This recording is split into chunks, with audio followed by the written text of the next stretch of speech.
নিজের ঘরে প্রবেশ করার সময় কেউ যদি 3টি আমল করতে পারে, ওই ব্যক্তির ঘরে কোনো অভাব থাকবে না, অসুখ বিসুখ থাকবে না, স্বামী স্ত্রীর ঝগড়া থাকবে না, এমনকি ঘরের মধ্যে জিন ভূতের আস্তানা থাকলে তাও দূরে চলে যাবে। সুবহানাল্লাহ বলবেন না? 3টি আমলের প্রথম নাম্বার আমল হচ্ছে, আমরা যখন ঘরে ঢুকতে যাব আমরা তখন জোরে একটা সালাম দিব। কি করব?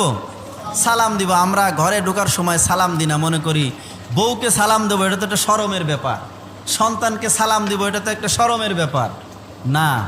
আপনি সালাম দিবেন আপনার ঘরে প্রবেশ করার সময়, ওখানে ফেরেশতারা আপনার সালামের জবাব দিবে, জিন ভূত থাকলে দূরে চলে যাবে। এই জন্য ঘরে ঢোকার সময় প্রথম নাম্বার আমল কোনটা? সালাম। আমরা ঘরে ঢোকার সময় জোরে একটা সালাম দিয়ে তারপরে প্রবেশ করব।